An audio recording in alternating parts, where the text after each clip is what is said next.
Welcome back to the Recovery Channel. I'm Brian Ariel, Treatment Director of the Outpatient Recovery Program with Applied Care Services. Last video we talked about physical, and I alluded to we're going to talk about environmental factors that come into addiction, in the formation of addiction in this series.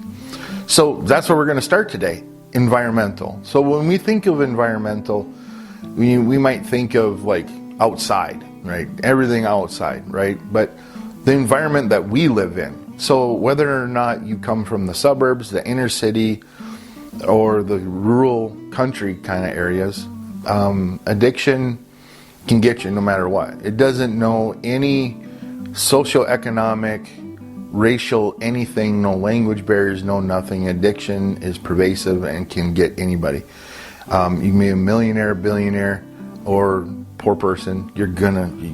Addiction can get you because of those factors we talked about, physical, mental, and the brain. I mean, it all focuses around the brain. But the reasons why we get to taking that substance we went over in the last video of the physical. So now we think of environmental.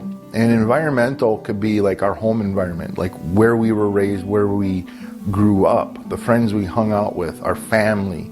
That all plays a sense, right? Stress levels in where you live. Venture to say that people that live in an urban or inner city environment probably have a lot different stressors than those that live in the suburbs.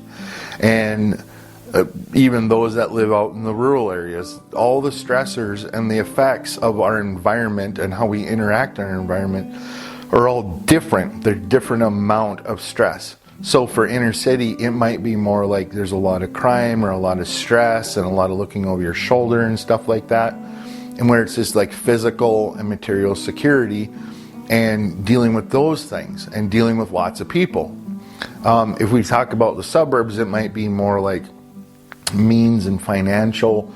It might be status. It might be a lot of different like achievement gaps. And well, that can happen in inner city too. But more focused on like their life stresses might be a little bit different than those that are in the inner city. Rural is definitely different than all of them because different stresses, such as like how do we make ends meet, distance to work, isolation. There's sometimes that there's isolation. You're not around a whole lot of people all the time. So interpersonal and social connections also differ between all three different areas that we might find ourselves in an environment.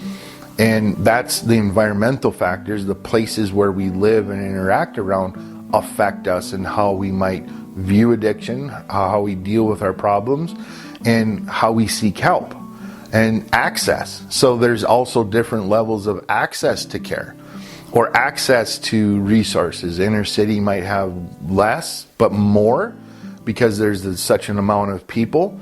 So the services may be enough, there's more of them, but there's not enough to go around, and only a limited amount of people can actually access those services at one point in time. In the suburbs, it might be, stigma, it might be self-shame. And this goes throughout all three, we could say. But maybe access to services a little bit, better than it would be in the urban or inner city environment. And then rural, it would be kind of hard, right? Like a lot of rural people, they have to travel long distances to see a doctor or a specialist or use telehealth. And telehealth has been a great thing for everybody because now everybody has access. And so that's one very good thing that our policymakers have allowed us to do to reach people and help people. And that's really good. So environmental. So that's our living environment. The next environmental thing is family. Family structure and how the family operates and deals with their problems. Each are different, but each can be found in each environment. So you can have an abusive family or a very positive family structure or a very negative family structure. And that can happen anywhere. It doesn't matter where you're at, what environment you live in, but you can have, what does our family structure look like? What are our family values? What are our personal values? What are the things, how were we taught to cope with and deal with problems or controversies or conflicts? that is another factor that's environmental that will impact us on how we cope with problems. And that brings us to coping with problems. How do we cope with problems, And that is kind of learned within our family structure. And if we avoid, then we're going to avoid. If we confront, then we're going to confront. And if we are just passive, then we're just going to, well, whatever. So avoidance is this nothing's happening, everything's okay, there's no problem, I'm just going to, hopefully it goes away. And then there's the confronting part, and we can either be assertive in confronting our problems, where we are honest about them and we say, yeah, I'm struggling and this is a problem and I'm willing to do things in order to manage those problems. And then there's the very aggressive way of shaming and guilt and all those other things of confronting our problems, or even saying I'm a victim and this is what's happened to me and everybody's against me. And so all these mindsets come into play when we think about environment, not only where we live, how we were raised, our family environment, and then the attitudes in dealing with certain core issues that we all have to deal with. We all have to deal with conflict. We all have to deal with appreciation. We all have to deal with multiple different things, right? And how we were taught and how to cope with and adjust to changes in our environment is a really big factor. If we don't adjust well, and if we don't do well with modifying or relating well to our environment, then we might want to find an escape. And that escape could be through experimentation. So we're kind of getting in a cycle of addiction. Experimentation is the first stage. Hey, you might be offered a joint or a drink or something at a party or a friend or whatever. And it's experimentation. You're just hey, whoa, what's this? This is so great. This is happy. Whoa, this is fun. Experimentation then can turn into regular use, where it's it becomes a habit, right? And it's every once in a while, and it's okay, and it has its place, and it's not interfering in our lives yet.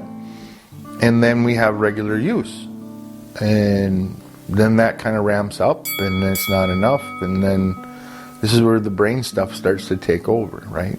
So if we put environmental, physical, and brain all together, right, this is kind of the pathway that we have. Anywhere along this pathway, and even we can form this, right?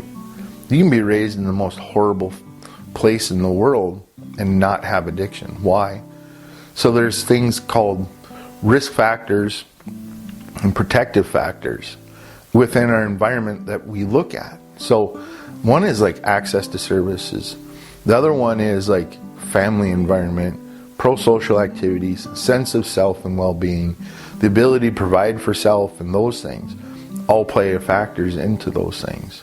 So if we don't have enough protective factors to balance out the risk factors, then risk is going to win. And it's going to be very hard for us to maintain or to cope with our environment. So when we look at balancing these things out, when someone comes in, we look at risk and protective factors. So I might ask them, what do you do for fun? Well, I don't do anything because I don't have any money. Okay, so here's 100 free things that you can do. Well, I don't want to do any of those things. Okay, so environmental could be causing anxiety and depression too, which then affects the physical, which then we want to escape our pain, and then we start taking substances possibly, and then the brain becomes enacted, and then we have this cycle. So this all is a very complex dance. But along the way, you can have any one of these things, and you can come from a perfect household and have everything you want and still end up sitting in a seat talking to someone like me working on your addiction and mental health issues. In our next video, we'll talk about genetics a little bit and then give kind of a realistic example of how all this plays together to end up in the chronic stage of addiction. This is Brian Ariel, Treatment Director of the Outpatient Recovery Program with Applied Care Services. Have a good one.